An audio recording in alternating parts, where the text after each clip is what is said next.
ባለፉት 8 ዓመታት ውስጥ የተደረጉ ነገሮችን የኢትዮጵያ ነባራዊ ሁኔታ ካነሳን ኢኮኖሚካሊ ድሮ ሀብታምና ደሃ ልዩነት የለውም። አንድ እንጀራ ይበላል፣ ወጡ ነው የሚለያየው። ልዩነት አልነበረውም። ሀፐር ክላስ አለ፣ ሎወር ክላስ አለ። ሚድል ክላሱ ደሞዝተኛ ነው። ደሞዝ ሲመጣ ወደ ሀብታም ይጠጋል፣ ደሞዝ ሲያጣ ሞዴል 66 ይፈርማል፣ ታች ወርዶ እንደ ደሃ ይሆንና አሁን ያለው የኢትዮጵያ ኢኮኖሚ ሁኔታ በጣም የላጠጠ ሀብታም የደሴቷ ሰዎች ጀዋር የሚላቸው ከመንግስት ጋር ተያያዥነት ያላቸው ሳቦቴጅ የሚሰሩ ምንም መኖር የማይችል ለዳቦ የሚኖር ታችኛው ክላስ ነው ያለው ማለት ነው። ሚድል ክላሱ ጠፍቷል። ኢኮኖሚያችን ያንን ነው የሚመስለው። በአገር ደረጃ ብድር ላለመክፈል አይታችኋል የተለያዩ ሪፖርቶችን። በኢኮኖሚክ ሄድክ የሚያመርት ገበሬ የለም።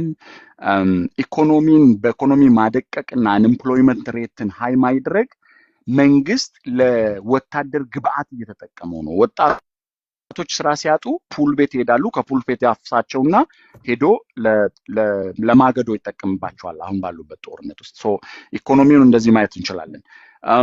ፖለቲካ የሚባለው የፖለቲካ ምህዳሩ ጠባብ ነው።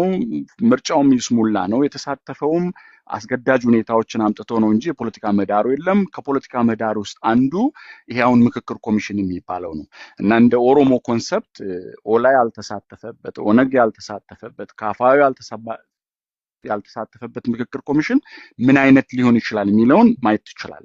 ሌሎች አካባቢውን ተቃዋሚዎች ያልተሳተፉበትም። የፖለቲካ ምህዳሩም ጠባብ ብቻ ሳይሆን ምንም የሌለ የመርፌ ቀዳዳ የሆነ የፖለቲካ ሂደት ያለበት። ማህበራዊ ጉዳይ ላይ ብዙ ሰዎች ጦርነትን ያነሳሉ፣ ግጭትን ያነሳሉ። በእኔ እይታ ግን ያ ብቻ አይደለም። ብልጽግና ካመጣቸው በጣም መጥፎ ነገሮች አንዱ የህዝብ ለህዝብ ግንኙነቱ የሻከረበት ነው። ዛሬ ጎረቤትህ ማን ነው ብለህ በሄር የምትጠይቅበት ደረጃ ላይ ደርሷል ማለት ነው። ማህበራዊ ጉዳያችን የማህበራዊ ሂደቱ እንደዛ ቅድማውን ጀዋር ወጥቶ መግባት የሚል ሰላም ላይ ያነሳዋል። የሞተብህን መቅበር፣ ሰርግህን መሄድ፣ አባትና እናትህን መቅበር ማትችልበት፣ መታሰር ደግሞ ብርቅ የሆነበት። ድሮ ቲፒኤልኤፍን ስንከሰው ጠርሙስ ያንጠለጠለ እያልን ነው አይደለ? ዛሬ ግን አንጠልጥለህም ህይወቴ ይትረፍ የሚል ነው። ላንች ላይ እስር ቤት ያለውን ሰው ምሳ ወስደህለት እራት ላይ የቦይ ቀዳዳ ውስጥ ተገሎ ነው የምታገኘው። ያን ያህል አለ ማለት ነው የማህበራዊ ጉዳዩ። ሰላም በተመለከተ ትግራይ ክልል አካባቢ ያለው በፌደራል መንግስቱ በቲፒኤልኤፍ በሌሎች ኃይሎች ያለው ሽኩቻ የትግራይ ህዝብ አበንደን ሆኖ በጣም ዋጋ እየከፈለ ነው። የትግራይ ህዝብና ውሃትን ለይተን ማየት መቻል አለብን። የትግራይ ህዝብ በቁማር መሃል ዋጋ እየከፈለ ነው። አማራ ክልል አካባቢ ማልገዛቸው ቅድም ወንድሜ ፕሮፌሰር ትንግርቱ ያነሳቸው አንዳንድ ነገሮች ማልገዛቸው አሉ። ግን የአማራ ህዝብም እንደ አማራ ህዝብ በስርዓቱ ተጠቂ ነው እንደ ሌላኛው አካል። ወደ ኦሮሚያ ክልል ስንመጣ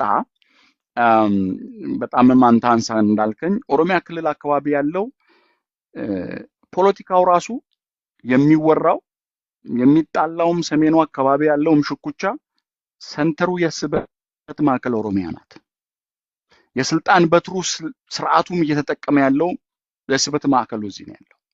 ይሄ መንግስት ማህበራዊ ጉዳይ ላይ አንድ ካጠፋ ስርዓቱ ካመጣብን ጣጣ ውስጥ አንዱ በኦሮሞ ጉያ ስር ተወሽቆ ሌሎች ህዝቦች ኦሮሞና ኦሮሚያ ላይ ጠላት እንዲሆኑ ገዝቷል። በዚህ ረገድ ኦሮሚያ ክልል አካባቢ ያለው ውስብስብ ነው። ኦሮሚያ ክልል አካባቢ የጸጥታ ችግር አለ። በተለይ ድንበር ዘለል የሆኑ ጥቃቶች ምዕራብ ኦሮሚያ ላይ የሚደረገው ሰው መገደል ያለ ነው።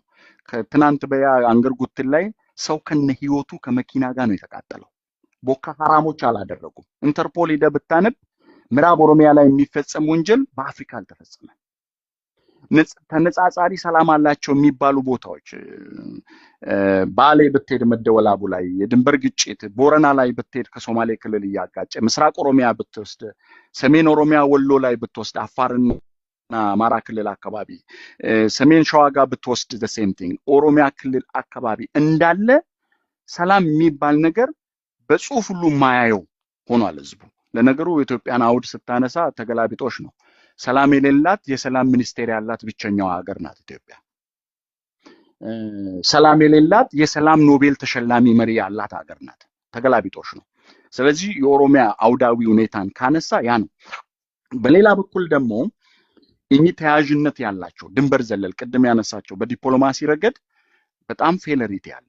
በዲፕሎማሲው ረገድ ፌለሪቲ የሚያሳዩት ዛሬ ኢትዮጵያ ፕሮክሲ ዋርን የምታስተናግድ ሀገር አያል ሀገር ሆና ያለች ፖሊሲ የምጠቀሙት የዲፕሎማሲ ፖሊሲ የሰው ደጅ የሚያጠና አድርጎ ዛሬ እነ አረብ ኤሜሬት ፕሮክሲ ዋር አድርገው የኛ ልጆች ከአልቡርሃኒ ከሌላ ጎን እየተሰለፈ ሌላኛው ደግሞ ከፈጥኖ ደራሹ ኃይል ጎን እየተሰለፈ ህይወት እየከፈለ ነው ያለው ማለት ነው። ያን ደግሞ እንዲያደርግ አንኤምፕሎይመንት ኢኮኖሚው አልፏል። ልጆችን እየያዘ ሁለቱም ቦታ እየተደረገ ነው ያለው። ያ ደግሞ የውስጥ ችግርን ሳይፈቱ የተንጠራሩ የሌላ አገርን ፕሮክሲ ዋር እያካሄዱ አድርገዋል። የቀደም የተነሱት አሁን የሻቢያን የሌሎቹን ሻቢያ ደጅ እንዲጠና ተቃዋሚ የሚያደርገውም እኮ የውስጥ ችግርን መንግስት መፍታት ስላልቻለ ነው።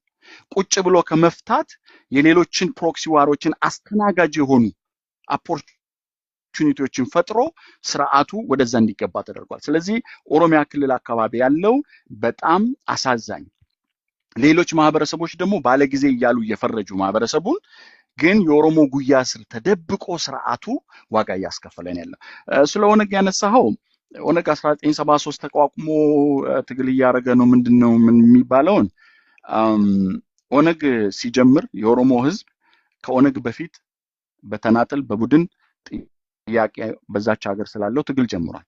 ኦነግ ከተደራጀ እንደ ኦነግ የኦሮሞ ነጻነት ትግል ተብሎ ተጀምሯል። እኚህ ሁሉ አውድ አላቸው። እስከ 91 የነበረው ከ91 2018 የነበረው ከ2000 እስካሁን 18 አሁን እስካለ ነው ድረስ በዚህ አውድ ውስጥ እኔ ዜሮ ታይምስ አላደርግም። የኦሮሞ ኦነግና የኦሮሞ ህዝብ ትግል መልስ ያገኛቸው ጥያቄዎች አሉ። ግን ፋንዳሜንታል የሆኑ ዛሬም ለምክክር ቀርቦ ማንም የሚሳለቅበት የድንበር ጉዳይ፣ የቋንቋ ጉዳይ፣ የራስን በራስ የማስተዳደር ጉዳይ፣ የራስን ኢኮኖሚ መጠቀም ጉዳይ ከዚህም በፊት አንተ ስታነሳ ብዙ ጊዜ የተቀለልን የምናነሳቸው አሉ። እነ ጫላና እነ ለሊሳ አምርተው እነማን ኤክስፖርት እንደሚያደርጉ ታውቃለህ። እንደዚህ አይነት ኤክስፕሎይቴሽኖች እንዳለ በኢንቨስትመንት ስም አረብ ኤሜሬቶች፣ ተርኮች የባሌን ሰፊ እርሻ መሬት ኦሮሞ የሚጠቀምበትን ማን እየተጠቀመ እንዳለ ታያለህ። እነዚህ ሁሉ የኦሮሞ ጥያቄዎች ናቸው። እኒህ ፋንዳሜንታል ጥያቄዎች እስካሁን አልተመለሱም። ስለዚህ እኚህ የኦነግና የኦሮሞ ህዝብ ማታገያ ጥያቄዎች ናቸው። ሌሎች ጥያቄዎች ቅድም ወንድሞቼ እንዳነሱት ትግራይ ክልል፣ አማራ ክልል ያለው ኮመን የሆነ ስርዓቱ ያመጣው የፖሊሲ የማህበራዊ ጉዳይ የፖለቲካ ጉዳይ ጥያቄዎች እንዳሉ ሆነው እነሱም ማታገያ ሆነው ግን በተናጠል ይሄን ነው። ኦነግም ትግሉን በሰላማዊ መንገድ አደርጋለሁ ብሎ ያለው ኦነግም በትጥቅ ትግል የኦሮሚያን ጥያቄ መልሳለሁ ብሎ ህይወቱን እየሰዋ ያለ ኦላም የቀረኝ ጥያቄ አለኝ ብሎ እየታገለ ያላቸው ፋንዳሜንታል የሆኑ የኦሮሞ ጥያቄዎች አልተመለሱም ብሎ ነው። ስለዚህ እነዛ ጥያቄዎች አንድ የምጋራው ነገር አንተ ከምታነሳው ፐርስፔክቲቭ አሁን ባለን አውድ ቁጭ ብለን ጥያቄዎቹን መፍታት እንችል ነበረ። መንግስት ግን ቁጭ ብሎ ጥያቄን የመፍታት ፍላጎት የለውም። ንጉስ ከሞተ ኦኬ፣ ንጉስ ከሞተ ጦርነት አበቃ ይባላል። ለዚህ አይደል ኃይለ ሥላሴ ወደ እንግሊዝ የሄዱት? የኦላ መሪዎች አገሪቱ አየር ክልል መንግስት የሚቆጣጠርበት አየር ክልል ውስጥ ሪስክ ወስደው ታንዛኒያ ድረስ ሄደዋል። ስለዚህ የሰላም ፍላጎት አላቸው ማለት ነው። መንግስት የሰላም ፍላጎት ስለሌለው ያ ጥያቄ እኔ ጦርነት ውስጥ ሳይገባ መሳሪያ ሳናነሳ ቁጭ ብለን መፍታት የምንችለውን መሳሪያም እንዲነሳ እያደረገ ያለው መንግስት ለሰላም ፍላጎትና ዊሊንግ አለመኖሩ ነው ብዬ ነው ማነሳው። ቴንክ ዩ ራጅ። ወደ ጀዋር ልምጣ እስኪ። የኦሮሚያን ክልል ሁኔታ እንዴት ትገልጸዋለህ? ራጅ በደንብ አስቀምጦታል።